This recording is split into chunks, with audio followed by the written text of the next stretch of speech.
나르시시스트가 가장 중요하게 생각하는 건 바로 자신의 고귀한 이미지예요. 이 이미지를 망치거나 우월감에 손상이 생길 것 같은 상황이 오면 이들은 먼저 태도를 바꾸거나 협상을 시도합니다. 그들이 소중하게 여기는 명성, 이미지, 이익, 이걸 정확히 파악해서 살짝 건드려주면 대화의 주도권을 가져올 수 있는 거예요. 네가 이 문제를 해결하지 못하면 다음 모임에서 꽤 곤란해질 수도 있겠다. 딱 이 한마디였어요. 이 말을 들은 이후 자신의 명성이 손상될까 걱정이 됐는지 더 이상 내담자에게 상처 주는 말이나 우월감을 드러내는 행동을 하지 않았다고 해요.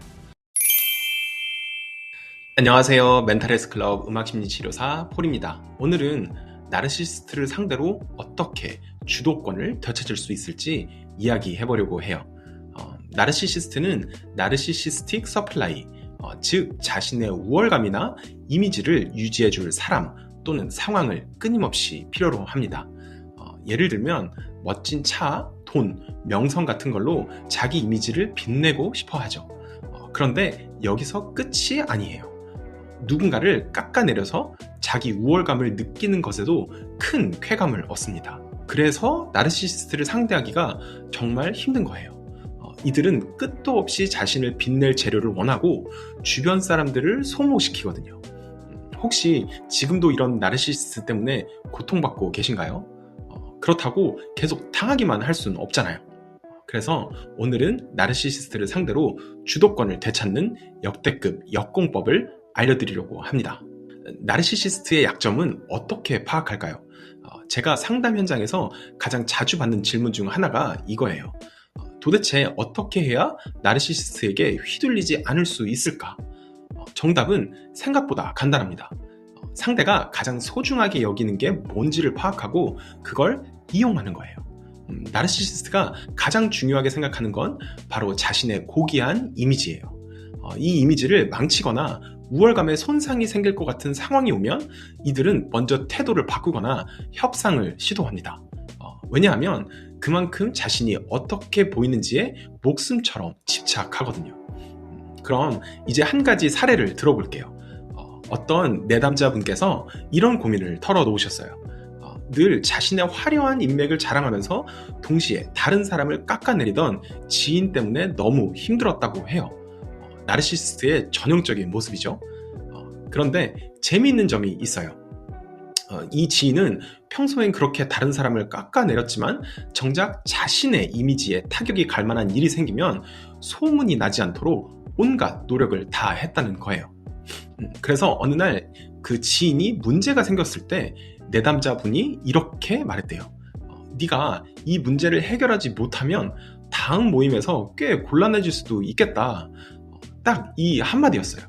이 말을 들은 이후 그 지인이 어떻게 달라졌을까요?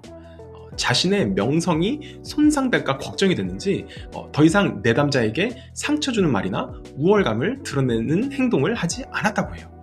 오히려 내담자를 무서워하기까지 했다고 하더라고요.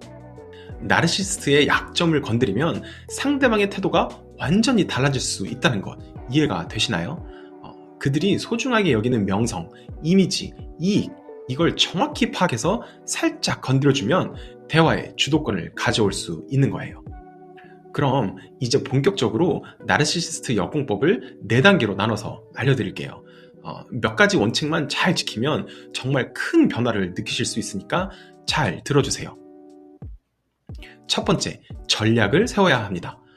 그냥 막연히 평화롭게 해결하고 싶다 이렇게 생각하는 게 아니라 이 관계에서 내가 원하는 모습을 구체적으로 그려보는 거예요.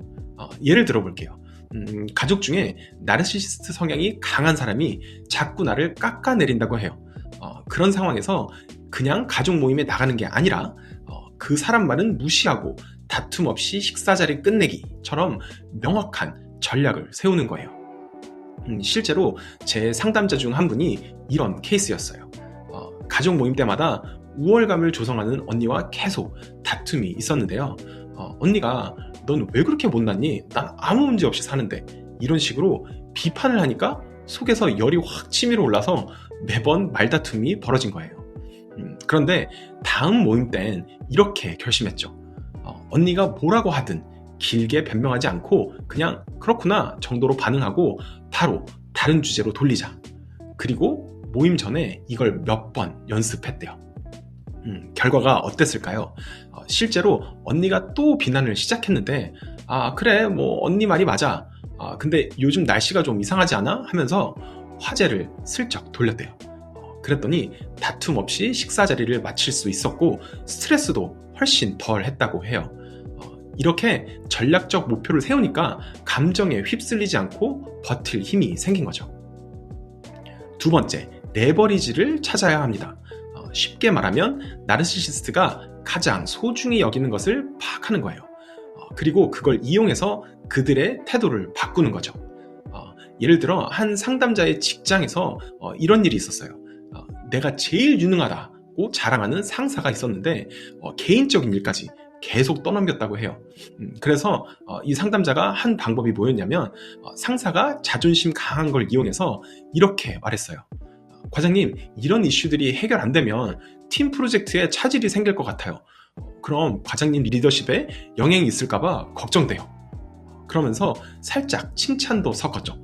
역시 과장님은 대단하시네요.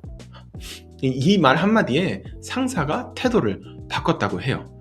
결국 나르시시스트가 중요하게 여기는 걸 건드려야 효과가 있다는 거죠. 세 번째, 예측을 하는 거예요.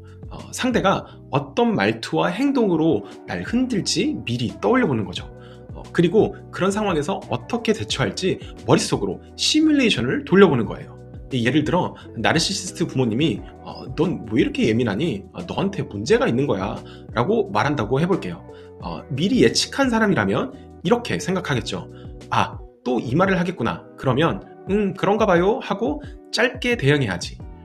이렇게 마음의 준비를 하고 대화를 시작하면 훨씬 덜 흔들릴 수 있어요. 네 번째, 나 자신이 중심축이 되는 거예요. 가장 중요한 건 내 안의 가치와 힘을 믿는 거예요.